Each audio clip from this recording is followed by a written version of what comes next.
हर हर महादेव। मैं आज मंगलवार का दिन है और मैं अपनी जो वंदना है भगवान हनुमान जी की स्तुति से स्टार्ट करूंगा। अतुलित बलधाम हेम सेला वंदेहम तनुजीवन कृशानुम ज्ञान नामाग्रगण्यम सकल गुण निदानम वारणामधीशम रघुपति प्रिय भक्तम वात जातम नमामि गोस्फुटीकृत वारिसम अस्तीकृत राक्षसम रामायण महामाला रत्नम वंदे नीलात्मजनम तेराम दूतम शरणम प्रपद्ये।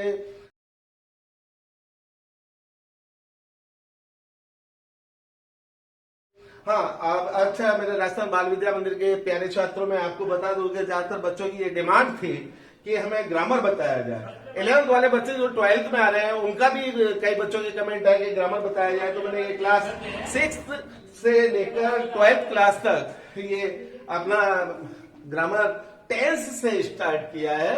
और ये टेंस से जब स्टार्ट है तो मैं आपको बता दूं ये टेंस यानी कि टेंस का मतलब काल होता है और काल से मतलब समय से होता है। अब टेंस होते कितने प्रकार के हैं? वास्तविक बात यह है कि टेंस 3 प्रकार के होते हैं, simple present tense, simple past tense, simple future tense. अब सिंपल प्रेजेंट टेंस को हिंदी में क्या बोलेंगे? वर्तमान काल। वर्तमान काल जो यानी कि जो वर्तमान में चल रहा है। सिंपल पास्ट टेंस जो बीत चुका, और सिंपल फ्यूचर टेंस जो आगे आने वाला जो समय है वो फ्यूचर टेंस कहलाता है। अब मैं ये बताऊंगा आपको ये simple present tense, simple past tense, simple future tense. आपने देखा होगा कि सिंपल प्रेजेंट टेंस भी लिखा होता है और प्रेजेंट टेंस भी लिखा होता है। मैं हर चीज को क्लियर करके चलूंगा। आप इसी मतलब इसी के तहत आप इस ऑनलाइन क्लास के तहत चीज को क्लियर करना। हर चीज में ये है कि सिंपल प्रेजेंट टेंस क्या है वर्तमान में। सिंपल प्रेजेंट टेंस कहने का तात्पर्य वर्तमान समय, इसके लिए जो ट्रांसलेशन जो बनते हैं वर्ब की बी फॉर्म के अंतर्गत इसकी जो क्रियाएं होती हैं वो इज आर एम होती है और साधारण रूप से सिंपल प्रेजेंट टेंस ही लिखा होना चाहिए। इसके अंतर्गत जो ट्रांसलेशन हिंदी से जो अंग्रेजी में बनता है वो इस प्रकार से है। जैसे राम मेरा भाई है, Ram is my brother. Sita मेरी बहन है, सीता इज माई सिस्टर। और वे छात्र हैं, दे आर स्टूडेंट्स। इस प्रकार के जो ट्रांसलेशन है इसके अंतर्गत आएंगे। ऐसे ही simple past tense, simple past tense में वह मेरा भाई था, ही वॉज माई ब्रदर। वह मेरी बहन थी, सी वॉज माई सिस्टर। इस तरीके से मतलब जो ट्रांसलेशन आएंगे जो हेल्पिंग वर्ब में जो वाज वर्ब जो क्रियाएं हैं वो आती है। Simple future tense, simple future tense में जैसा कि मैंने बताया वर्तमान, इसके अंतर्गत जो क्रियाएं यूज होती हैं विल बी और शैल बी। आई और बी के साथ शैल बी। जैसे मैं कहूं कि हम कल को हम जो है हम छात्र होंगे तो वी शैल बी स्टूडेंट्स, या हम डॉक्टर होंगे तो वी शैल बी डॉक्टर्स। अगर मैं ये कहूं कि वह एक डॉक्टर होगी तो he will be a doctor, she will be a doctor. तो कहने का तात्पर्य इस तरीके से ये ट्रांसलेशन बनते हैं। लेकिन ये ट्रांसलेशन क्लास 3rd से ही स्टार्ट हो जाते हैं। 3rd से लेकर 7th 8th तक ये चलते रहते हैं। इसके बाद सिंपल प्रेजेंट टेंस को अब हम क्लियर करेंगे। अब ये जो प्रोग्राम चलेगा 8th से लेकर 12th तक ऑटोमेटिकली शुरू हो जाता है simple present tense. Simple present tense को 4 भागों में विभाजित करेंगे। First, present indefinite,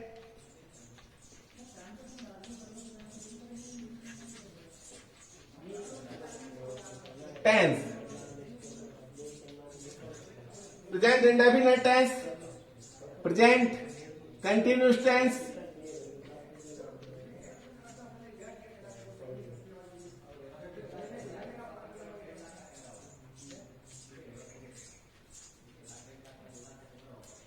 present perfect tense,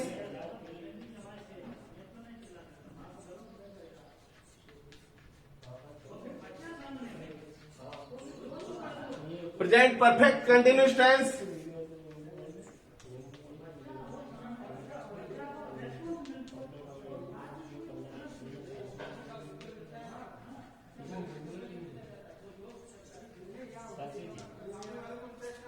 ये मैंने बताया ना सिंपल प्रेजेंट टेंस वह मेरा भाई है, ही इज माई ब्रदर।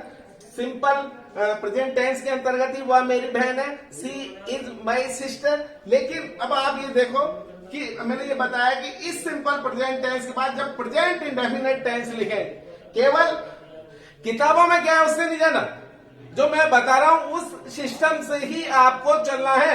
मैंने कई बार आपको क्लासों में भी ये बताया था कि किताबों में बहुत सी चीजें सही तरीके से न बताने के कारण वो बच्चा जो क्या है कि कंफ्यूजन में आ जाता है। यहां पर आप कंफ्यूजन अलग कर सकते हो। सिंपल प्रेजेंट टेंस को सिंपल प्रेजेंट टेंस लिखोगे और प्रेजेंट इंडेफिनिट टेंस को प्रेजेंट इंडेफिनिट टेंस ही लिखोगे।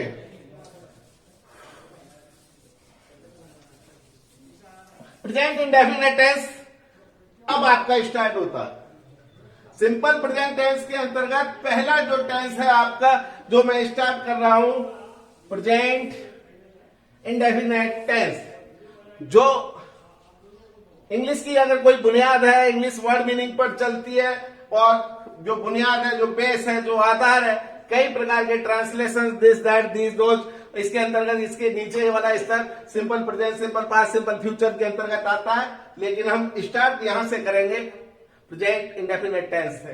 वन बाय वन सभी टेंस लिए जाएंगे, उसके बाद पास्ट के सभी टेंस लिए जाएंगे और फिर फ्यूचर के सभी टेंस लिए जाएंगे। इस प्रेजेंट इंडेफिनिट टेंस की जो पहचान है वो इस प्रकार है।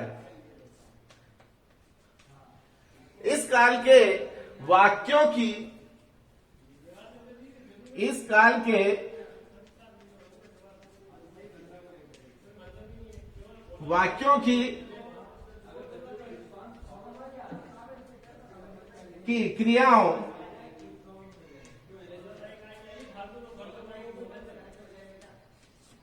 इस काल के वाक्यों की क्रियाओं के अंत में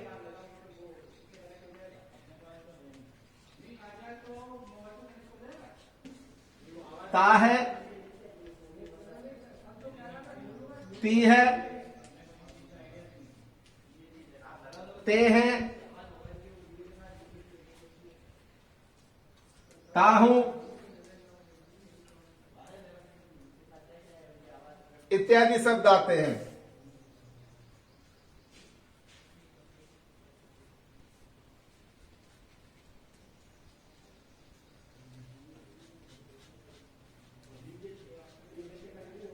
ओके, अब ये पहचान मैं क्लासों में आपको बताया होगा कि हिंदी पहचान के अंतर्गत इस तरीके से लगाता हूं, लेकिन मैं जनरली और चीजें जो बताएं कि इसके अंतर्गत टेंसों के अंतर्गत आपके जो 10th बोर्ड क्लासों में या 9th की जो होमवर्क परीक्षा होती है उसके अंदर जो है ज्यादातर करेक्ट फॉर्म ऑफ वर्ब्स का यूज होता है, और हम चाहेंगे कि टेंस बाय टेंस ही जो है करेक्ट फॉर्म ऑफ वर्ब्स जो है मैं आपको यहाँ पर एग्जांपल्स देता रहूंगा। इसके माध्यम से आप घर पर बैठ के उन चीजों को कर सकते हो। पहचान आपको मैंने बता दिया। अब कैसे पहचाने कि एक सेंटेंस तो वो आपके पास हिंदी में लिखा हुआ नहीं आएगा, पेपर में इंग्लिश में लिखा हुआ आएगा, उसमें ऐसा कौन सा वर्ड्स है जिसके माध्यम से हम जो पहचान लें कि ये जो सेंटेंस है किस टेंस का सेंटेंस है। तो ये अब मैं अंग्रेजी में पहचान वाले शब्द लिखूंगा। वो शब्द अगर आप सेंटेंस में देख लोगे तो आपको मालूम पड़ जाएगा कि ये जो टेंस है, ये जो सेंटेंस है, प्रेजेंट इंडेफिनिट टेंस का सेंटेंस है।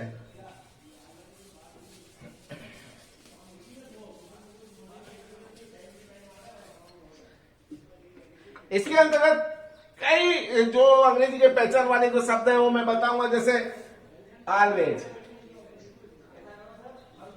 Daily, regularly, occasionally,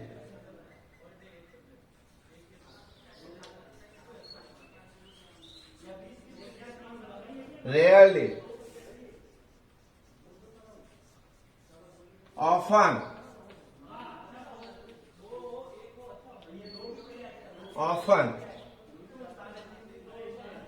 seldom,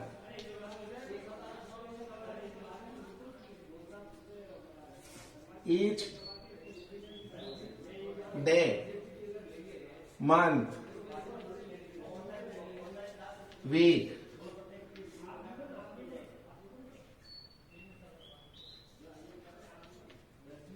year, it is। इसी प्रकार से एवरी डे, मंथ, वेक, early। अब समझ रहे हैं ना? ये जितने भी शब्द हैं अगर आपके सेंटेंस में आ जाए तो आप समझ जाओगे कि ये जो सेंटेंस है प्रेजेंट इंडेफिनिट टेंस का सेंटेंस है। इसके बाद ये मैंने हिंदी में और अंग्रेजी में पहचाने बताई है। हो सकता है कि इनमें एक दो पहचाने छूट गई हो, तो वो आप अपने ग्रामर्स की जो किताबें उनमें देख सकते हो। इसके बाद 3 मिनट का मौका। इसके बाद मैं आपको जो स्टार्ट करूंगा वो आपको बता दूं सेंटेंस जो है किस तरीके से इसके अंतर्गत सभी टेंसों के अंतर्गत आते हैं। ओके, अच्छा मैं थोड़ी देर पहले छात्रों आपको बताया था कि प्रेजेंट इंडेफिनिट टेंस की पहचान, उसके बाद अंग्रेजी में पहचान के कुछ शब्द दिए थे। अगली बार जब आऊंगा तो और क्लियर करके चीजों को लेके आऊंगा। लेकिन आपको मैं बता दूं एक जो टेंस के जो सेंटेंस होते हैं उनको हम जो है 4 भागों में विभाजित करते हैं। जैसे पहला हुआ आपका अफर्मेटिव सेंटेंस।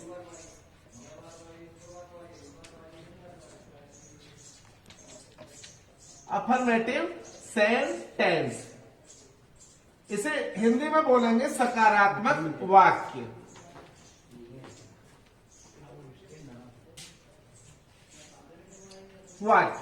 अब आपको मैं बता दूं 4 प्रकार के ये सेंटेंस होते हैं। Affirmative sentence, negative sentence, interrogative sentence, interrogative negative sentence. मैं आपको इंग्लिश में भी लिख रहा हूं और हिंदी में भी बता रहा हूं किसका क्या मतलब होता है। अब अफर्मेटिव सेंटेंस हम स्टार्ट करेंगे, इसके बाद नेगेटिव लेंगे, फिर इंट्रोगेटिव लेंगे, फिर उसके बाद इंट्रोगेटिव नेगेटिव सेंटेंस लेंगे। अफर्मेटिव सेंटेंस, अब रूल क्या नियम है सकारात्मक वाक्यों को बनाने के लिए, तो मैं आपको रूल्स बता दूं। टेंस कोई सा भी हो, रूल्स एक ही होता है, subject plus verb plus object. तो इसमें भी वही रूल है, subject plus first form of verb plus object plus extra, ये चीज है। लेकिन इसमें भी अफर्मेटिव सेंटेंस ये एक रूल्स लिख दिया है, इसके अंतर्गत एक वचन कर्ता, बहुवचन कर्ता और उनके साथ किस प्रकार से क्रियाएं कार्य करती है वो आपको आगे मैं बताता हूं। ये फार्मूला यही है, subject plus first form of verb plus object plus extra.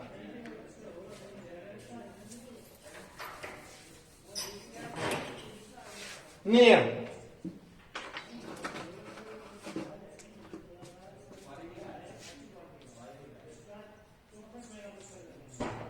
नियम, इस काल के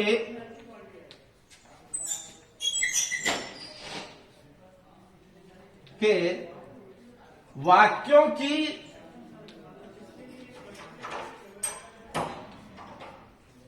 क्रियाओं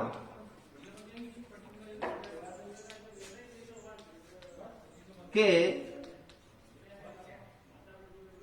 इस काल के वाक्यों की क्रियाओं के अंत में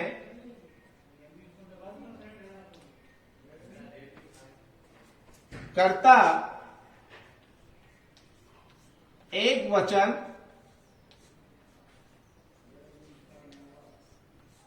जैसे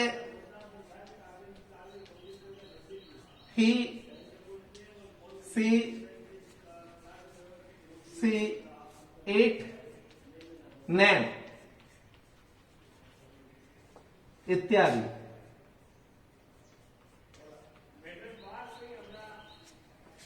आदि हो तो मुख्य क्रिया में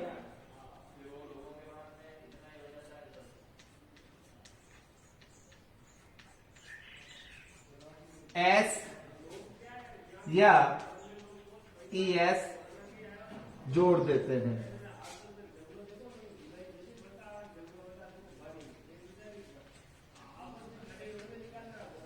कर्ता बहुवचन के साथ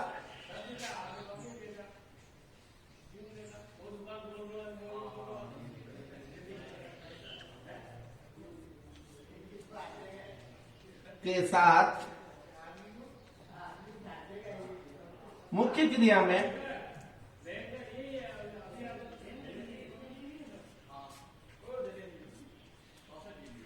एस या ईएस नहीं आता है।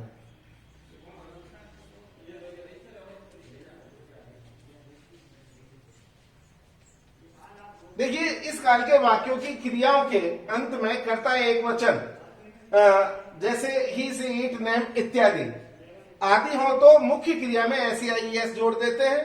कर्ता बहुवचन के साथ मुख्य क्रिया में एस या ईएस नहीं आता। जो कर्ता एक वचन ही सी ईट है तो कर्ता बहुवचन कौन सा है, यानी कि कर्ता बहुवचन दे, यू, वी। और प्रेजेंट इंडेफिनिट टेंस में तो कर्ता आई को भी जो है एक बहुवचन कर्ता ही माना जाता है, जो मैं अभी सेंटेंस के माध्यम से आपको स्पष्ट करूंगा।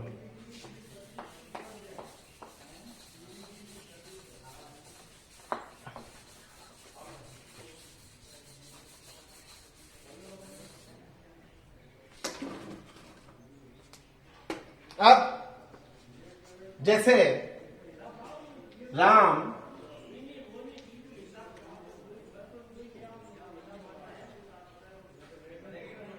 जाता है, राम स्कूल जाता है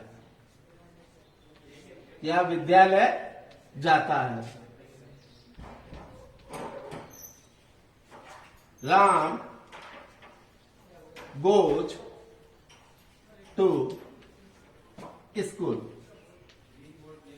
अब कर्ता एक वचन के साथ मुख्य क्रिया में एस या ईएस लगाते हैं। तो आप देख रहे हो कि राम एक वचन करता है, तो मुख्य क्रिया में या तो एस लगाएंगे या ईएस लगाएंगे। तो आप कहोगे यहां पर एस क्यों नहीं लगाया, ईएस क्यों लगाया है? तो मैं आपको इस बात को स्पष्ट कर दूं कि जिन मुख्य क्रियाओं के पीछे, इसका भी एक नियम है कि कहां पर कौन सी क्रियाओं के साथ हमें एस लगाना है और कौन सी क्रियाओं के साथ ईएस लगाना है। तो जिन मुख्य क्रियाओं के पीछे, जैसे ये मुख्य क्रिया है और इसके पीछे क्या है, ओ, जिन मुख्य क्रियाओं के पीछे S, double S, C H, S H, T H, O, double Z इत्यादि हो तो उसमें ईएस आएगा। वो मैं एक नोट डालूंगा और उसके अंतर्गत उस चीज को लिख दूंगा। ओके, तो ये मतलब, और कर्ता बहुवचन हो तो आप देखिए कर्ता एक वचन ही है लेकिन ट्रांसलेशन अलग प्रकार से है। जैसे राम पुस्तक पढ़ता है, राम पुस्तक पढ़ता है, राम रीड्स बुक। राम पुस्तक पढ़ता है, राम रीड्स बुक या राम रीड्स ए बुक। तो आप ये देख रहे हो यहाँ एस है कर्ता एक वचन के साथ, यहाँ ई एस है। तो कहने का मतलब जिन मुख्य क्रियाओं के अंत में O, S, double S, S H, C H, T H, G H, double Z, X इत्यादि हो तो वहां पर ई एस आएगा और अन्य मुख्य क्रियाओं के बाद एस आएगा। अब मैं ये आज यही इस टॉपिक को बंद करता हूं और इसी के साथ इसके आगे कल फिर हम स्टार्ट होंगे, एक नए एटीट्यूड के साथ आएंगे और आपको द बेस्ट, इस झाड़ू का द बेस्ट